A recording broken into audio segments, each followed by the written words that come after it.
Continuamos hoy con nuestra serie expositiva del libro de Éxodo, bajo el lema Dios soberano, redentor y juez. Estamos en esta serie que ya estamos terminando y estamos en nuestro sermón número 166 de esta serie, titulado Carácter del sacerdocio de Cristo. Y vamos a estudiar en esta ocasión Éxodo 39, versículos del 1 al 31. Éxodo 39 del 1 al 31.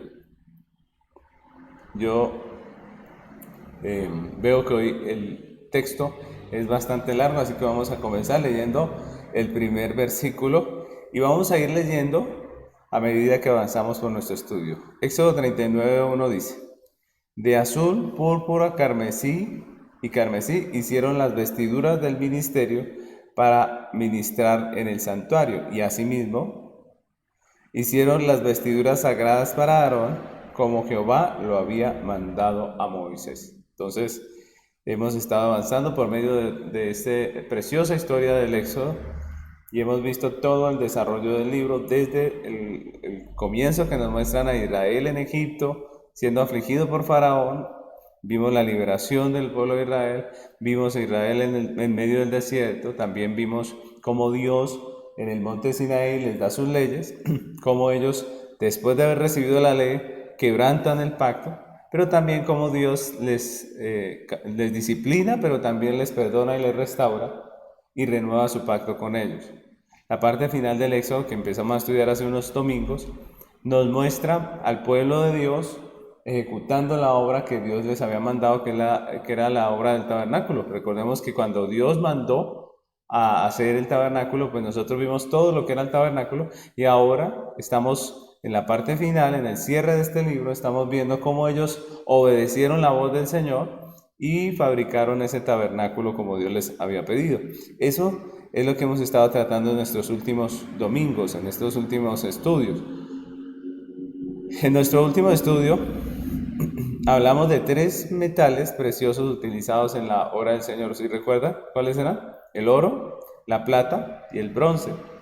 En los versículos de hoy estaremos estudiando acerca de la fabricación de las vestiduras sacerdotales. Como hemos estado viendo a través de nuestro estudio, el santuario terrenal era una réplica del celestial y asimismo el ministerio del santuario terrenal o el ministro del santuario terrenal también es una figura del verdadero ministro sacerdote que es Cristo. Y ya en capítulos anteriores, cuando Dios había dado la orden de la elaboración de estos vestidos, pues nos habíamos encargado del estudio de cada una de estas prendas específicamente. Dedicamos prácticamente un domingo a cada prenda y vimos cómo estas prendas nos hablan de Cristo, de su sacerdocio, ¿cierto? De tal manera que nosotros podemos concluir o podemos sacar algunas conclusiones de todo el vestido en general, y es lo que hoy vamos a hacer. Hoy vamos a ver todo el vestido en general y cómo este vestido, este traje del sacerdote, esto que Dios manda hacer, viene a mostrarnos aspectos del sacerdocio de Cristo. Y yo quiero que meditemos un poco. Recordemos que cuando estudiamos estos vestidos, pues nos dimos cuenta de que las especificaciones con las que Dios mandó hacer cada una de estas partes, pues tenían que ver más con el oficio sacerdotal que con cualquier otra cosa, ¿cierto? Es decir, cada una de estas prendas viene a ser como una dotación para el ministerio. Y de esa manera es que nosotros podemos decir que las vestiduras sacerdotales describen el carácter del sacerdocio, ¿cierto? El carácter del sacerdocio, la razón por la cual Dios llama a un sacerdote y las funciones para las cuales Dios llama al sacerdote. Entonces, por eso, hoy estaremos viendo en nuestro estudio 6 aspectos del carácter del sacerdocio de Cristo.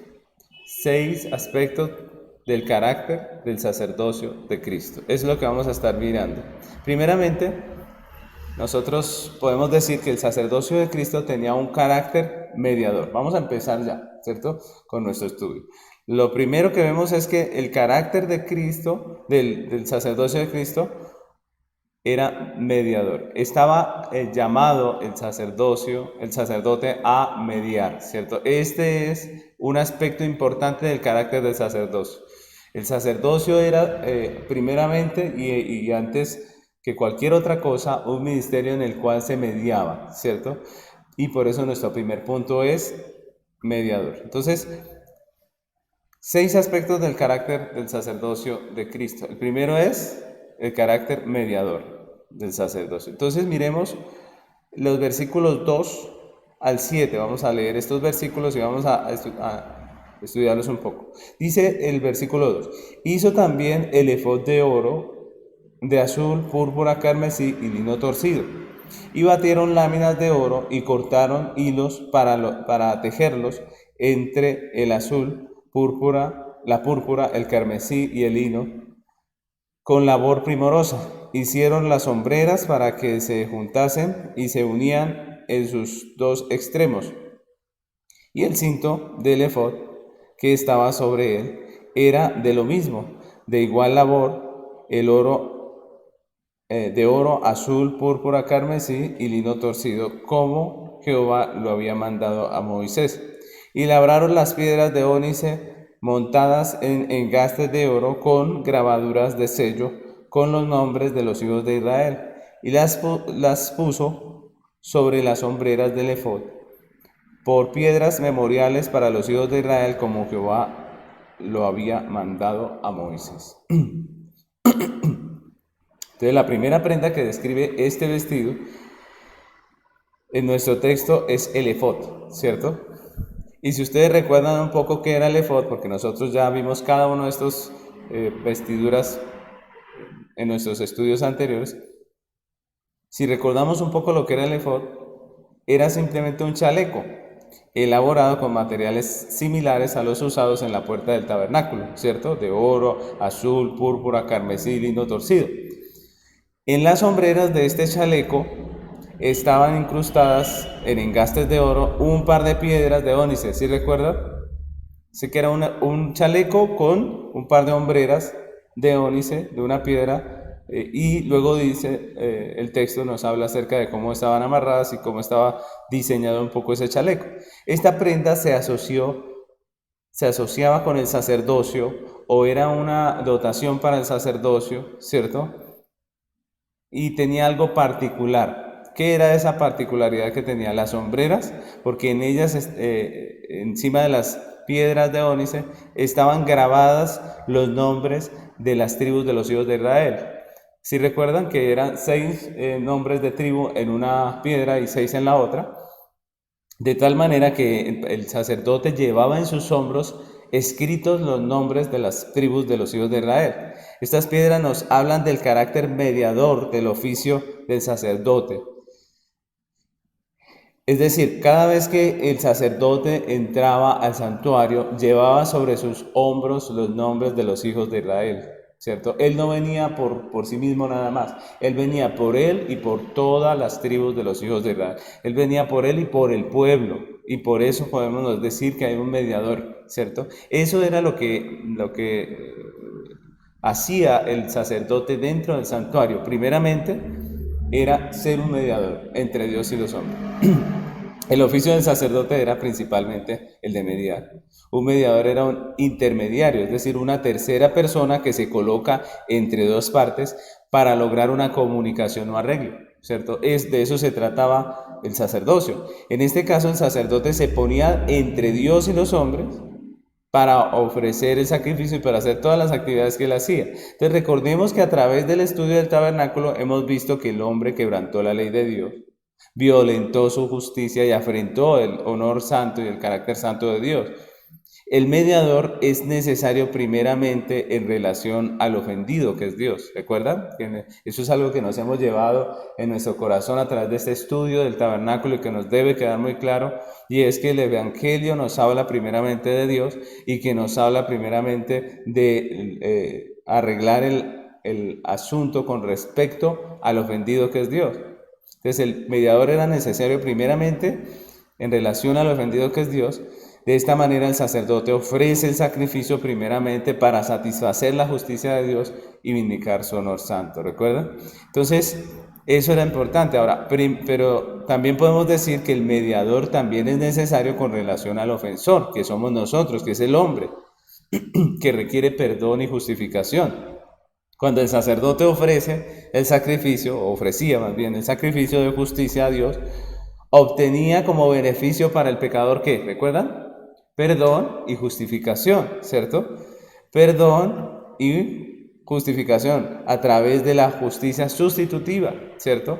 A través del animal que había muerto allí en lugar del pecador. El pueblo llegaba hasta la puerta del tabernáculo, no podía entrar, obviamente, llegaba hasta la puerta del tabernáculo con el sacrificio, pero era el sacerdote, el mediador, quien entraba al santuario con la sangre, haciendo de mediador entre el pueblo que ofendió a Dios y el Señor, que es el ofendido, ¿cierto? Y efectuaba la reconciliación, el perdón. Entonces miremos cómo el mediador, el sacerdote cumplía primeramente un oficio de mediador. El carácter del sacerdocio de Cristo debe ser mediador. La mediación del sacerdocio en el Antiguo Testamento era una sombra que apuntaba a la perfecta mediación. Nuestro Señor Jesucristo es el verdadero mediador de la iglesia de todos los tiempos, ¿cierto? Él con su sacrificio de justicia delante de Dios vindicó el honor santo de Dios, ¿cierto? Obtuvo un perdón eterno para nosotros y una justificación, ¿cierto? Vindica el carácter santo de Dios, cumple las exigencias de la justicia, satisfaciéndola, pero también logra para nosotros el perdón y la justificación. Y por eso nosotros decimos que el sacerdocio de Cristo primeramente tiene un carácter mediador. Hebreos 9:15 dice, así que por eso es mediador de un nuevo pacto, para que interviniendo muerte para la remisión de las transgresiones que había bajo el primer pacto, los llamados reciban la promesa de la herencia eterna.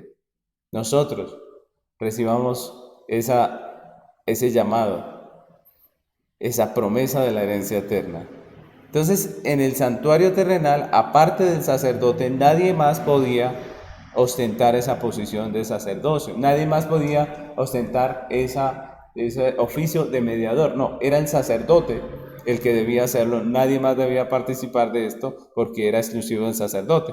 Y asimismo ahora podemos decir que solamente hay un mediador. Hoy en día hay muchos que quieren hablar de más mediadores, como si en medio de la redención pudiéramos hablar de María o de Pablo o de cualquier otro como mediador, o como si hubiese en la tierra alguien que pudiese mediar. Pero ¿qué dice la Biblia acerca del mediador? Dice en 1 Timoteo capítulo 2 versículo 5, dice, porque hay un solo Dios y un solo mediador entre Dios y los hombres, Jesucristo, hombre. No hay otro mediador, solamente hay uno y se llama Jesucristo. Y eso debe quedarnos claro a nosotros. Jesucristo es el cumplimiento y la realidad perfecta de la mediación entre Dios y los hombres. Así que ese es nuestro primer punto. El carácter del sacerdocio de Cristo es primeramente mediador. Lo segundo que podemos ver es que el sacerdocio de Cristo tiene un carácter legal. Tiene un carácter legal. Y vamos a ver los versículos 8 hasta el 21. Vamos a ver estos versículos, a recordar otra de las prendas del sacerdote y cómo esta nos habla del carácter legal del sacerdocio. Dice el versículo 8, hizo también el pectoral de obra primorosa, como la obra del efod de azul, de oro, azul, púrpura, carmesí y lino torcido. Era cuadrado, doble hicieron el pectoral, su longitud era de 1 palmo y de 1 palmo su anchura. Cuando era doblado, y engastaron en él 4 hileras de piedras. La primera hilera era de sardio, un topacio y un carbunclo. Esta era la primera hilera. La segunda hilera, una esmeralda, un zafiro y un diamante. La tercera hilera, un jacinto, un ágata y una amatista. Y la cuarta hilera, un berilio, un ónice, un jaspe, todas montadas y engastadas en engastes de oro. Las piedras eran conforme a los nombres de los hijos de Israel, 12 según los nombres de ellos, como grabaduras de sello, cada una con su nombre según las 12 tribus. Hicieron también sobre el pectoral los cordones de forma de trenza de oro puro.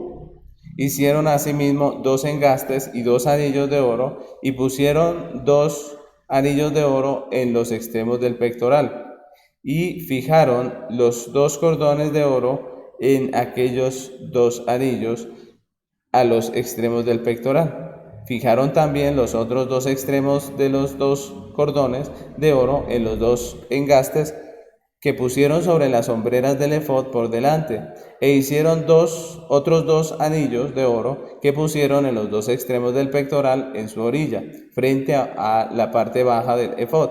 Hicieron además 2 anillos de oro que pusieron en la parte delantera de las 2 hombreras del efod hacia abajo, cerca de su juntura, sobre el cinto del efod. Y ataron el pectoral por sus anillos a los anillos del efod con un cordón de azul, para que estuviesen sobre el cinto del mismo efod y no se separasen del pectoral del efod, como Jehová lo había mandado a Moisés. Entonces, lo segundo que vemos aquí es el pectoral, ¿no? Primero hablamos del efod, que era un chaleco, pero ahora estamos hablando del pectoral, y esta palabra significa ornamento. Y el pectoral era un ornamento precioso que se ponía sobre el efod. Recuerdan que se ponía en la parte delantera del efod, que era cuadrado, que parecía que era doble porque era un bolsillo prácticamente, ¿cierto? Y era el objeto más brillante, llamativo y fino y costoso de toda la vestidura sacerdotal. Era una pieza de tela fina de doble bordado que formaba un bolsillo cuadrado de 25 centímetros. Estaba adornado de 12 piedras preciosas de diversos colores incrustadas en engastes de oro. Cada piedra tenía grabado el nombre de una de las tribus de los hijos de Israel. Entonces, miren cómo este adorno precioso también llevaba los nombres de los hijos de Israel. Unos cordones de oro y de azul unían ese ornamento al efod, ¿cierto? De tal manera que el pectoral quedaba pegado al efod. Entonces, como podemos ver, este ornamento era muy hermoso. Las 12 piedras del pectoral también representaban al pueblo, pero a diferencia del efod, estas lo representaban en el juicio. ¿Y por qué decimos que en el juicio? Porque así era que se llamaba el ornamento realmente, se llamaba el pectoral del juicio. Recordemos que, como ya hemos estudiado, lo que se hacía en el santuario era un acto de justicia, ¿cierto? Era un acto legal. Y por eso en nuestro segundo punto dijimos que el ministerio, el sacerdocio de Cristo, tiene un carácter legal, ¿cierto? Porque de eso nos habla el efod, perdónenme, de eso nos habla el pectoral, de la justicia, del aspecto legal. Y hemos dicho que en el Evangelio la gracia no pasa por alto la justicia, ¿cierto? Sino que la cumple. El Evangelio también es un acto legal, ¿cierto? Y lo que hemos visto es que el Evangelio de gracia no es que pase por alto la justicia, sino todo lo contrario, la satisface y la cumple. Y en este sentido podemos decir que el sacerdote cumplía el oficio de abogado, ¿cierto? Eso era lo que hacía cuando entraba a la presencia del Señor. Recordemos que cada vez que entraba al santuario, el sacerdote representaba a las 12 tribus también en el juicio. No solamente como mediador, sino también en el juicio.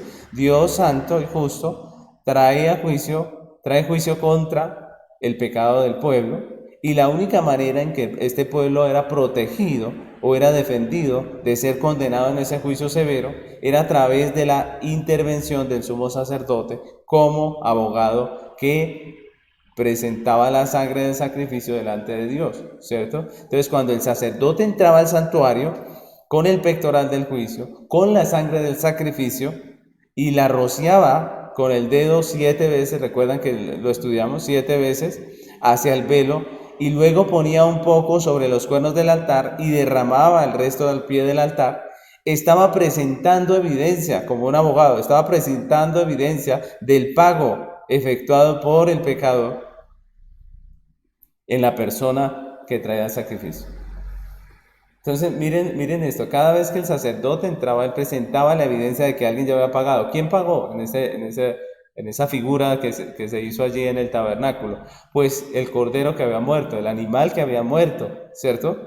Pero lo que presentaba el sacerdote era que ya había habido derramamiento de sangre. Es decir, el pago del pecado es muerte. Lo que hacía el abogado, el sacerdote como abogado, era presentar las pruebas de que ya se había hecho la muerte por el pecado. Entonces la iglesia del desierto tenía un sacerdote que era el abogado, ¿cierto? Que le representaba jurídicamente delante del trono de Dios. Recuerdan que eso era lo que simbolizaba el arca y el propiciatorio, el trono de Dios, ¿cierto? Entonces delante del trono de Dios el abogado presentaba estas pruebas, presentaba la sangre del sacrificio, de tal manera que jurídicamente delante de Dios el pueblo estaba perdonado y estaba justificado. Ahora, cuando Cristo, el sumo sacerdote, ha entrado en el santuario celestial, la iglesia sigue teniendo el defensor jurídico delante del Dios, de nuestro Dios, que es nuestro Señor Jesucristo, el gran sumo sacerdote. Él es nuestro abogado. Dice Primera de Juan, capítulo 2, versículo 1. Hijitos míos, estas cosas os escribo para que no pequéis. Y si alguno hubiere pecado, abogado tenemos para con el Padre a Jesucristo, el justo. Miren el texto como el apóstol Juan toma a Cristo como el sumo sacerdote, que es un abogado que presenta allí delante del Padre la evidencia de la justificación. Y en el texto del apóstol Juan nos llama primeramente a la santificación, ¿cierto? A vivir conforme a la fe que profesamos. Miren que cuando hablamos de gracia y cuando hablamos del perdón y la justificación, Dios no nos está invitando a que vivamos en pecado porque ahora hay gracia. No, todo lo contrario. Lo primero que dice Juan aquí es, hijitos míos, estas cosas escribo para qué, no pequéis, ¿cierto? Así que es un llamado a la santificación, a no pecar, a vivir como es digno del llamado que hemos recibido, como una nación santa. Pero también nos consuela recordándonos que si pecamos, porque la realidad no es de pecado, que si pecamos no estamos condenados.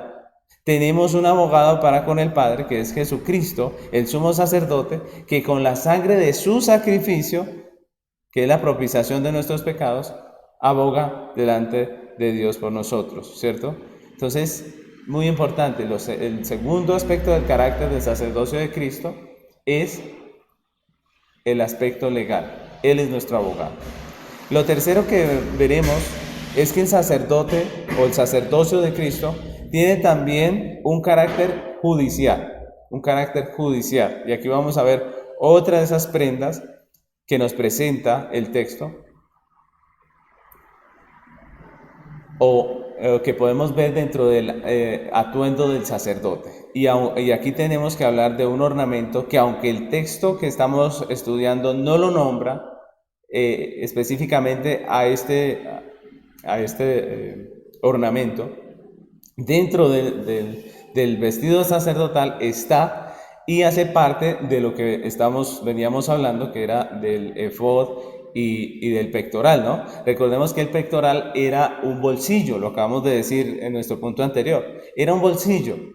Y dentro de ese bolsillo, ¿qué se guardaba? Recuerdan ustedes que estuvieron muy atentos al estudio que hicimos hace unos meses atrás acerca del pectoral. ¿Qué se guardaba dentro del bolsillo del pectoral? El Urim y el Tumim. Sí, señor. No podemos pasar por alto este artefacto que estaba allí guardado dentro del pectoral, porque sencillamente es importante dentro de lo que estamos hablando hoy, que es el carácter del sacerdocio de Cristo. ¿Qué eran esos dos objetos? El Urim y el Tumim, ¿recuerdan? La Biblia no describe físicamente cómo eran esos objetos, pero sabemos que tenían una función. ¿Cuál era? Revelar la voluntad de Dios, ¿recuerdan? Y si ustedes recuerdan, estos no eran unos aparatos que se usaban indiscriminadamente, sino que en el momento específico que Dios demandaba, que era necesario a través del sacerdote determinar algo, entonces se usaban estos objetos para entender la voluntad de Dios. ¿Qué momentos específicos se usaban estos artefactos? En la guerra, ¿recuerdan? Para tomar decisiones de guerra.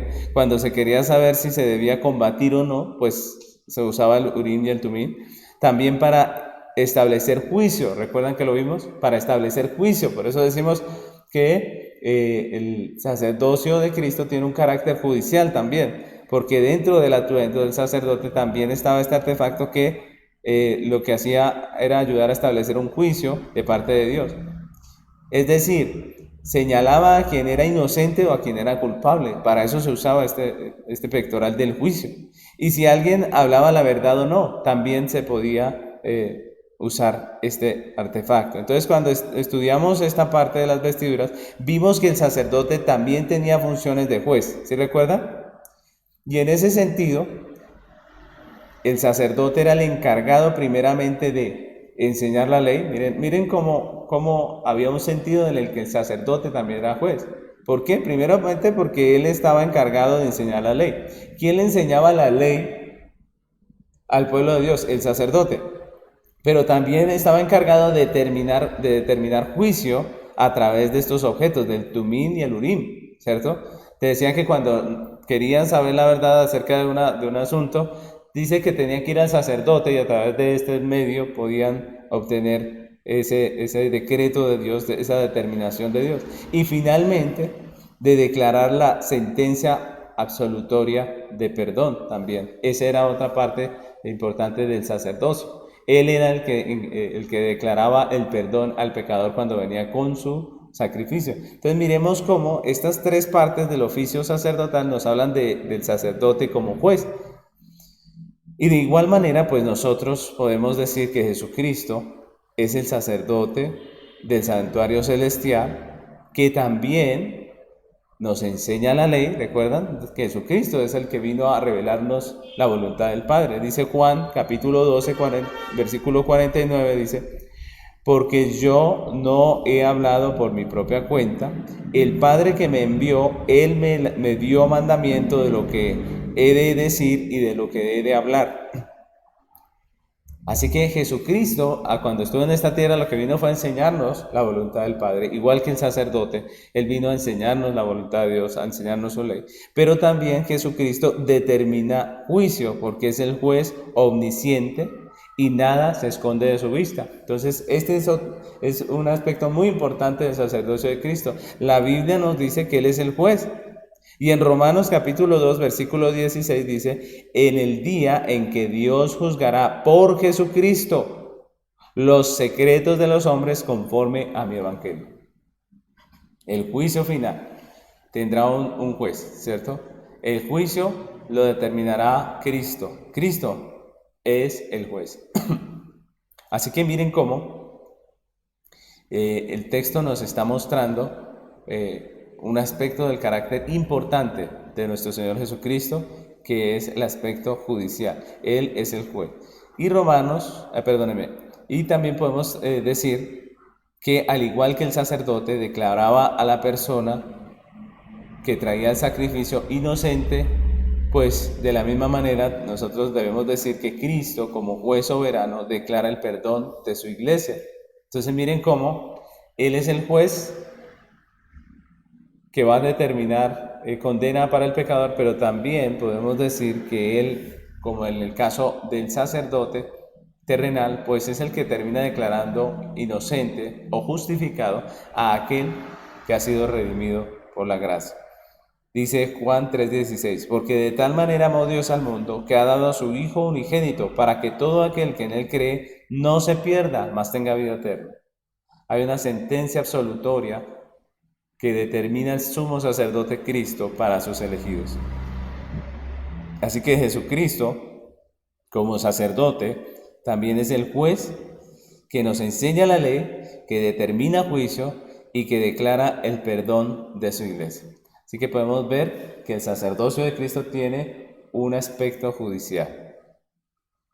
Y lo cuarto que veremos es que el sacerdocio de Cristo tiene un carácter evangelístico. Miren esto tan interesante, porque dentro del tabernáculo, como hemos estado viendo, también podemos decir que todo el diseño y el mobiliario y toda la operación, lo que se hacía dentro del tabernáculo, era una expresión del evangelio, era una una predicación del Evangelio. Recuerda que dijimos que hemos visto que era prácticamente el Evangelio en plastilina, prácticamente era el Evangelio a través de todos estos objetos que hacían parte del santuario. A través de todo esto pudimos determinar los principios básicos del Evangelio, ¿sí recuerdan?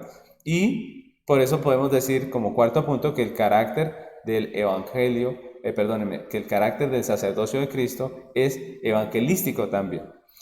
Leemos en Éxodo 39, versículos 22 al 26, dice: hizo también el manto del efod de obra de tejedor, todo de azul, con la abertura en medio de él, como el cuello de un coselete, con un borde alrededor de la abertura para que no se rompiese. E hicieron en las orillas del manto granadas de azul, púrpura, carmesí y lino torcido. Hicieron también campanillas de oro puro y pusieron campanillas entre las granadas de las orillas del manto alrededor entre las granadas. Una campanilla y una granada, otra campanilla y otra granada alrededor de las orillas del manto para ministrar como Jehová lo mandó a Moisés. Entonces allí nos están hablando del manto, ¿no? El manto del efod era un vestido y al parecer no tenía mangas y se ponía encima de la túnica y debajo del efod, ¿cierto? Debía ser tejido y sin costura, de una sola pieza de color azul. Y recordemos que el azul nos habla del aspecto celestial. Otro detalle que la Biblia enfatiza en la descripción es que el borde inferior de ese vestido no era así nomás, no era libre nada más, sino que tenía algo, ¿no? El manto tenía unos adornos en forma de granadas de azul púrpura y carmesí intercalados con unas campanillas de oro. Entonces traía prácticamente un fruto de estos y una campanilla. Y este manto hacía parte del ropaje exterior del sacerdote y era una prenda que indicaba una dignidad especial. En las escrituras esta prenda estaba asociada con la justicia. Nosotros podemos leer muchos textos acerca del manto de justicia, ¿cierto? De la justicia como un manto. Uno de esos textos es Isaías capítulo 61, versículo 10, que dice así: en gran manera me gozaré en Jehová, mi alma se alegra en mi Dios, porque me vistió con vestiduras de salvación, me rodeó de manto de justicia, como a novio me atavió, y como a novia adornada con sus joyas. Y este manto identifica al sacerdote y con la justicia perfecta de Dios. El manto identifica al sacerdote y su labor con la perfecta justicia de Dios. Porque recordemos que lo que hacía el sacerdote era un acto de justicia. Las granadas, que dice el texto que colgaban del manto, pues eran frutas dulces. Obviamente estas no eran frutas reales, sino que eran unas bolas en forma de granada, ¿cierto? Que parecían granadas. Pero ¿qué era esa granada? Eran frutas dulces, redondas, que se daban allí en la tierra de Canaán. Recordemos que ellos hasta ahora iban por el desierto, pero se producían en abundancia en la tierra de Canaán y eran símbolo de fructificación abundante y productividad. Las campanillas servían para que el pueblo, que no podía ver el interior del tabernáculo, con el sonido escuchara al sacerdote moviéndose por el medio del tabernáculo, haciendo el oficio de mediador, haciendo el oficio sacerdotal. Entonces ellos estaban allí escuchando. Recordemos que en medio del culto del tabernáculo ellos no podían entrar y el sacerdote simplemente recibía la sangre del animal, ¿cierto? Él estaba allí en el altar del sacrificio, sacaba esta sangre y luego entraba y hacía la ceremonia, pero ellos no podían ver el interior del tabernáculo. ¿Cómo seguían el oficio sacerdotal? A través de lo que escuchaban. Todo el servicio que prestaba el sacerdote en el santuario al momento de ofrecer al Señor la sangre del sacrificio para la expiación del pueblo implicaba movimiento. Tenía que hacerse moviéndose, ¿cierto? Entonces, de tal manera que esas campanillas golpeando contra las granadas, sonando al movimiento del ministro, anunciaban a los hijos de Israel que el sacerdote estaba ministrando, que se encontraba mediando por ellos delante de Dios y que estaba abogando por la iglesia ante el trono de justicia. Ellos podían escuchar ese sonido que hacían las campanas anunciando el evangelio, anunciando lo que se estaba haciendo allá adentro. Y el sacerdote, ministrando con el sonido de las campanillas, testificaba de la obra de gracia que estaba efectuando en el santuario. Testificaba de lo que se estaba haciendo allá adentro, de la obra perfecta, de esa obra perfecta que se estaba haciendo de justicia. Y en el Salmo 132, versículo 8 y 9 dice este texto: levántate, oh Jehová, al lugar de tu reposo, tú y el arca de tu poder. Miren, el lugar de tu reposo, recordemos que era el santuario y el arca, ¿cierto? Dice, tú y el arca de tu poder. Tus sacerdotes se vistan de justicia. ¿Recuerdan el manto? El manto era un vestido ¿de qué? De justicia. Y se regocijen tus santos. Miren, aquí están describiendo el culto público, ¿cierto? Cuando el sacerdote se vestía su manto de justicia con las campanillas y las granadas para ministrar delante del arca, los santos, es decir, el pueblo apartado para Dios, se regocijaba por la gracia de Dios. Ellos escuchaban al sacerdote ministrar, escuchaban cómo él se movía por el santuario y se llenaban de gozo. El manto del efod nos recuerda la justicia perfecta de Cristo, la justicia que viene de Dios, de la obra del Redentor divino. Ese es lo que nosotros llamamos el evangelio, ¿cierto? El manto nos recuerda la justicia perfecta de Cristo, el evangelio, Cristo y su obra redentora. Lo que para nosotros, los creyentes, es gracia, en el santuario celestial fue un acto supremo de justicia ministrado por el sacerdote terrenal, en el santuario terrenal. Y en el santuario celestial, pues por Cristo. Cristo ministra delante de Dios y hace un acto de justicia. Entonces la gracia no es solo un regalo inmerecido, como decimos muchas veces, sino que esa definición es incompleta y en realidad deberíamos decir que no es simplemente un regalo inmerecido, porque sí hubo un mérito, ¿cierto? Sí hubo un mérito, pero no lo del pecador. La redención requirió unas obras de un redentor. Sí hubo obras, pero no las de Cristo, pero no las de nosotros, sino las de Cristo, ¿cierto? Sí hubo obras, pero no las del pecador, sino las de Cristo. Sí hubo un mérito, sí hubo una acción por la cual se otorga salvación a una persona, pero no fue la del pecador, fue la obra del Redentor, la obra de Cristo. Y esto sí es gracia.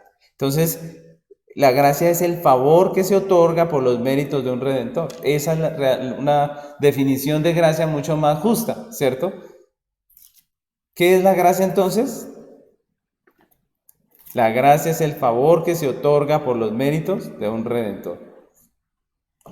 El manto del efod nos recuerda la justicia perfecta de Cristo, la justicia que viene de Dios, de la obra del Redentor divino, que es el Evangelio de gracia, Cristo y su obra redentora. Las granadas en la orilla del manto nos hablan de los frutos de esa obra redentora, de ese evangelio. La obra redentora de Cristo delante de Dios tuvo un fruto. ¿Cuál es el fruto de la obra de Cristo? La iglesia. La iglesia es el fruto del ministerio sacerdotal de Cristo. Nosotros somos el fruto de ese ministerio. Las campanillas en la orla del manto nos hablan del testimonio que la iglesia puede escuchar de las obras de gracia del sacerdote, es decir, del evangelio. La iglesia hoy en día puede escuchar ese testimonio de gracia que es el evangelio. Las campanillas que suenan nos recuerdan el evangelio que podemos escuchar, donde nos hablan de la obra que el sumo sacerdote efectúa en el santuario celestial, mis hermanos.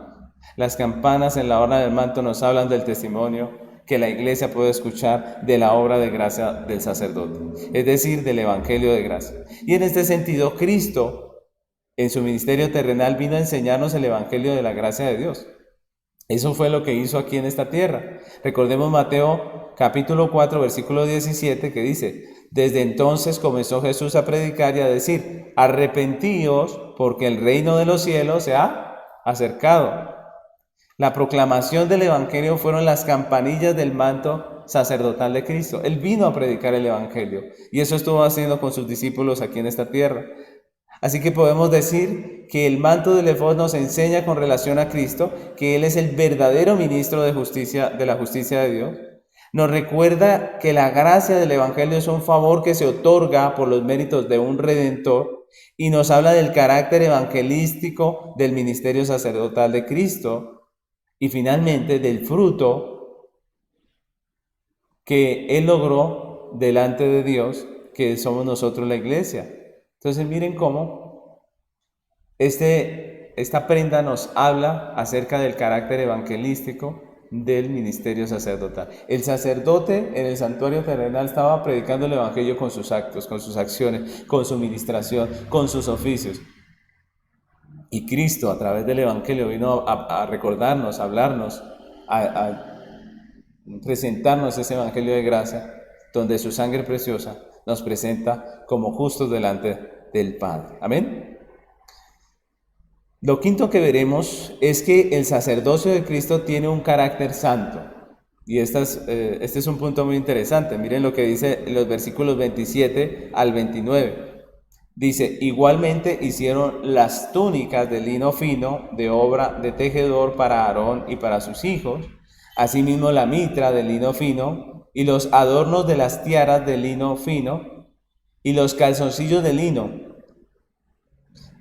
torcido, también el cinto de lino torcido, de azul, púrpura y carmesí, de obra de recamador, como Jehová lo mandó a Moisés.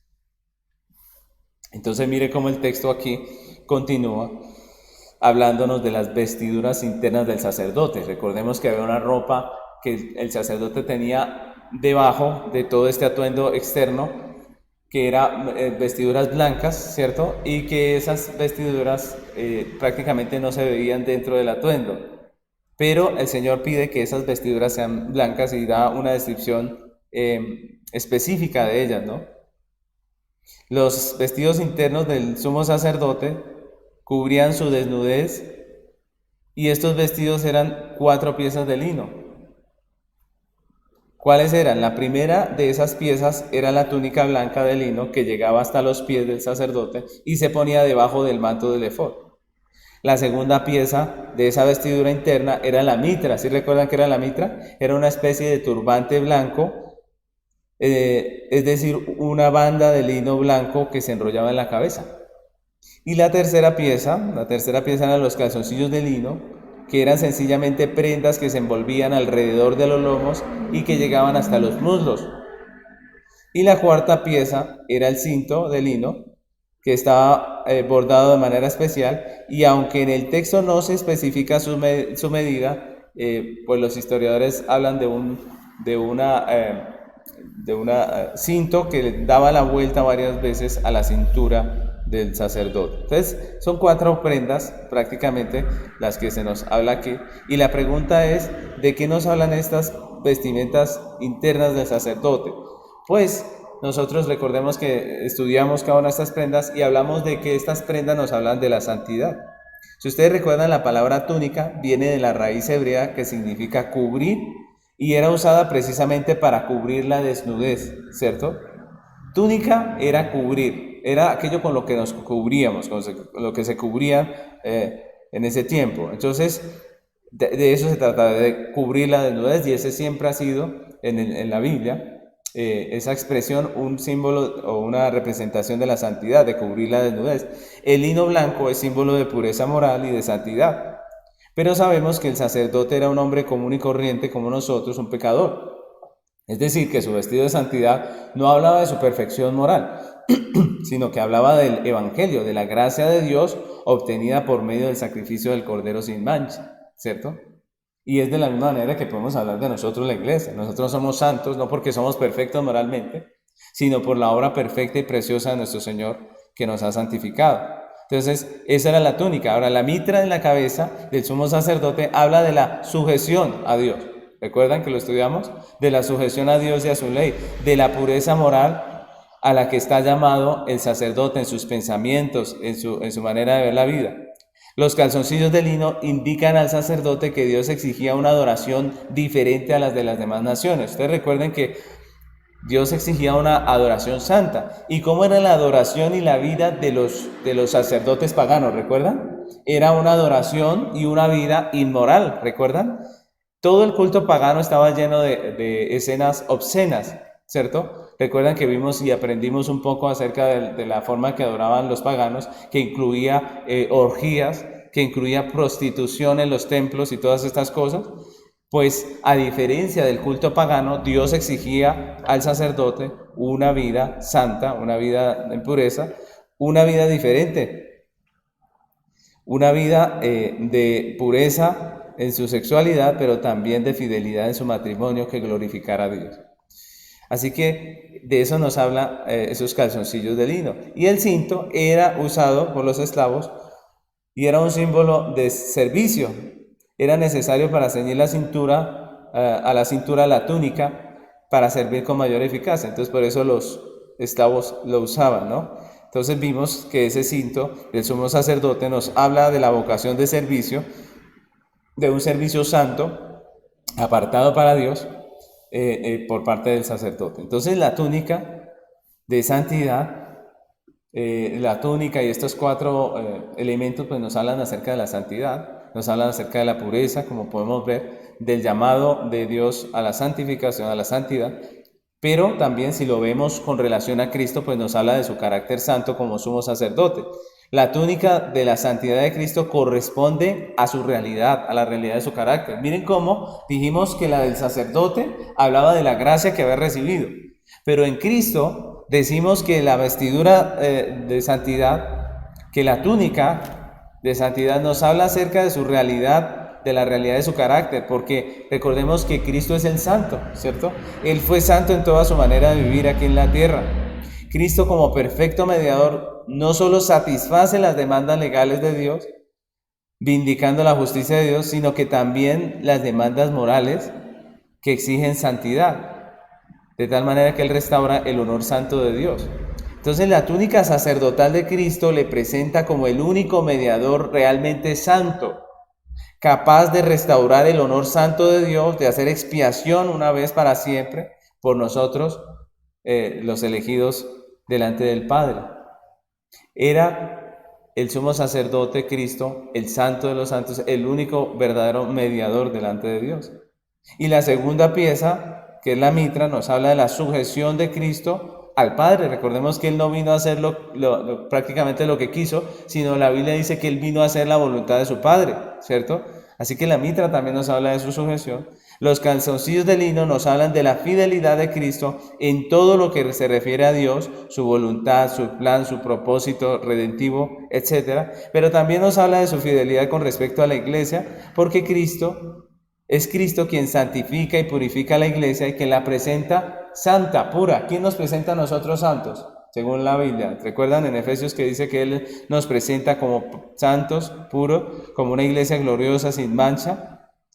Y finalmente el cinto nos recuerda la vocación de servicio de nuestro gran sumo sacerdote que es Cristo. Recordemos que Él no vino para ser servido, sino para servir y para poner su vida en rescate por muchos, dijo Él.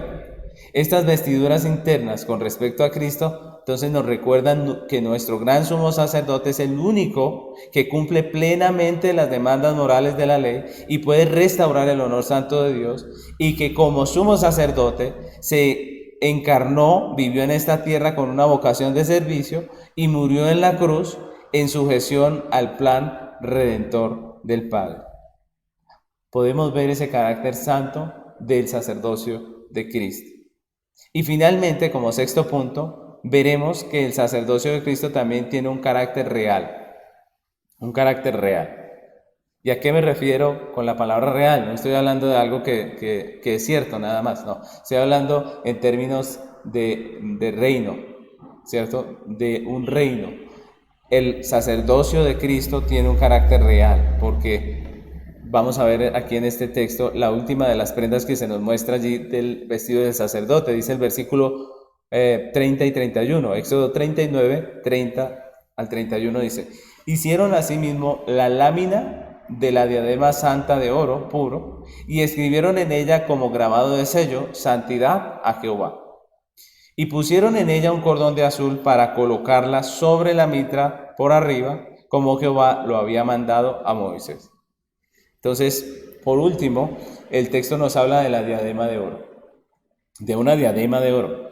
Y la diadema era un adorno que se usaba en la cabeza y que comúnmente se hacía en forma de banda o de cinta que se sujetaba con un cordón y se ataba al turbante, es decir, a la mitra, ¿recuerdan? Del sumo sacerdote que llevaba en su cabeza.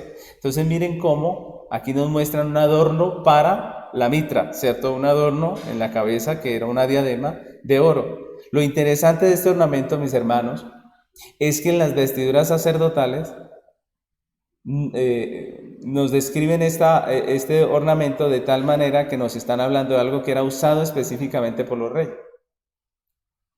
La descripción de estos versículos es muy similar a la forma que usaban la diadema los reyes de Persia. Es decir, esto nos habla de una corona, ¿cierto? Que identificaban a los reyes, ¿cierto? Es decir, este ornamento era una corona de rey, es lo que podemos ver en la descripción que nos dan allí, y es muy similar a la forma de la diadema de los reyes de Persia que ellos usaban sobre sus turbantes.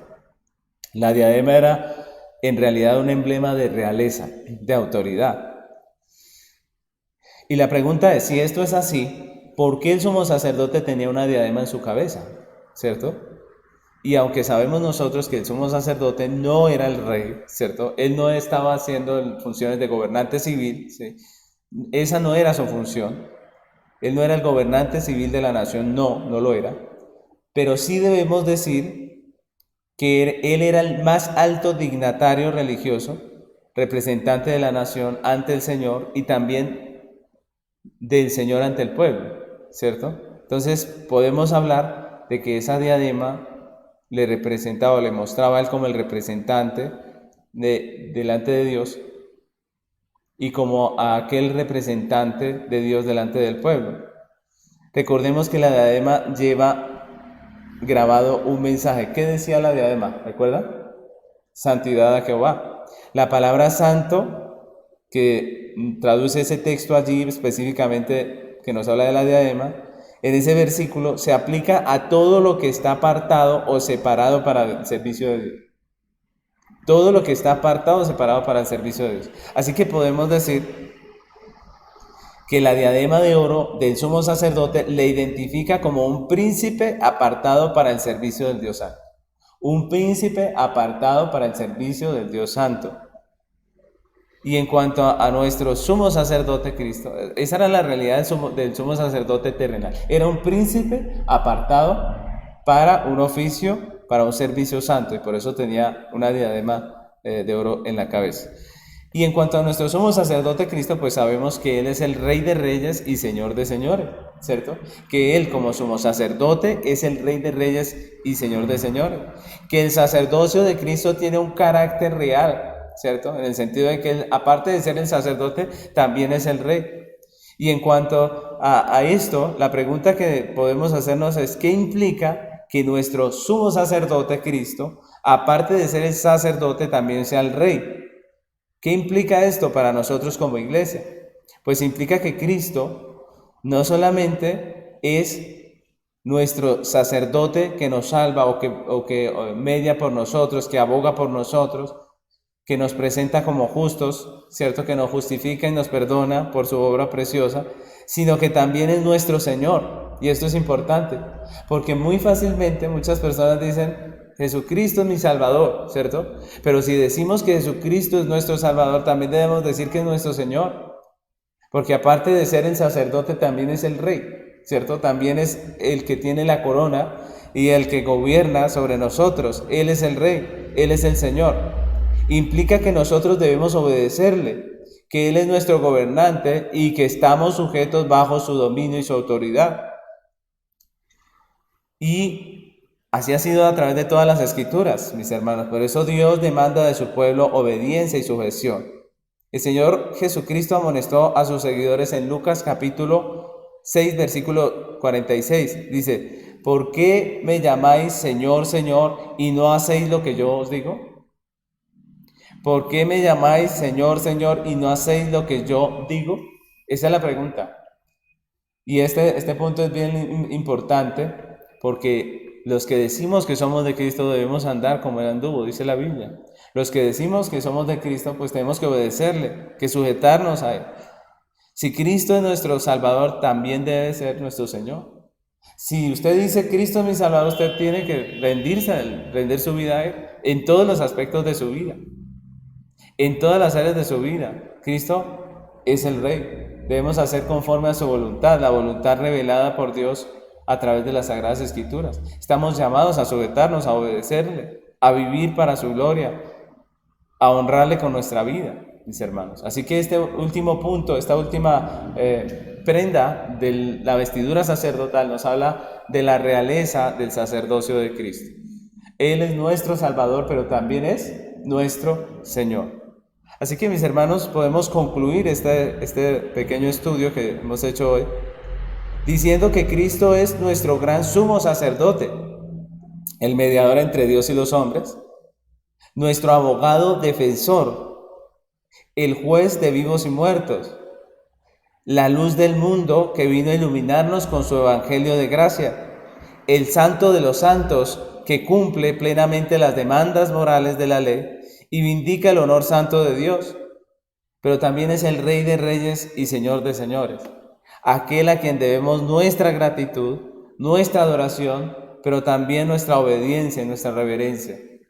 Así que, mis hermanos, yo quiero que terminemos este tiempo orando al Señor, agradeciéndole por su preciosa obra sacerdotal, agradeciéndole por ser nuestro sacerdote, juez, abogado, nuestro Rey, nuestro Señor, agradeciéndole por esa obra perfecta de mediación, porque recordemos que esto es pura gracia, que no deberíamos tener ninguna de estas bondades que tenemos de la mano de Dios, sino que lo que merecíamos era el juicio, pero que Dios en su infinita gracia envió a Jesucristo para ser ese sacerdote, el mediador entre Dios y los hombres. Yo les invito a que concluyamos este tiempo orando al Señor, agradeciéndole y pidiéndole que nos ayude, como decía este último punto, a vivir conforme a su voluntad, a honrarle no solamente como el Salvador, sino como el Señor de nuestras vidas, y a vivir una vida que glorifique a ese precioso Salvador.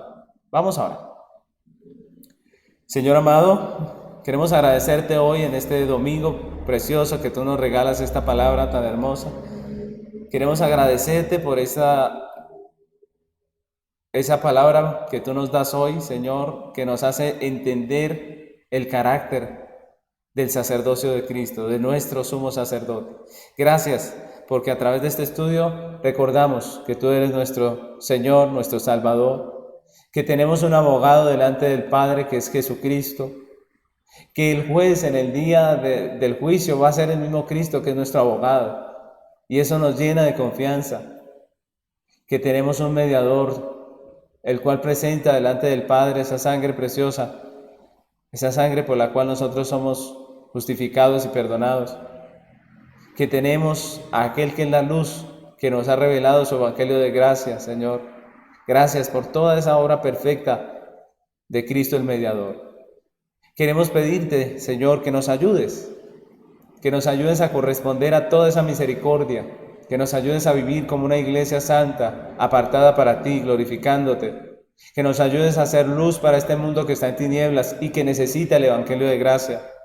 Que nos ayudes, Padre, a obedecerte como nuestro Señor, porque sabemos que eres nuestro Salvador, pero también sabemos que eres nuestro Señor. Ayúdanos a caminar, Señor, de acuerdo a tu palabra. Ayúdanos a vivir de acuerdo a lo que tú has ordenado en tu palabra, a hacer tu voluntad. Te damos muchas gracias porque cada día vemos tu mano preciosa sobre nosotros y te pedimos, ayúdanos a glorificarte con nuestra vida, Padre, como iglesia. En el nombre de Cristo Jesús. Amén.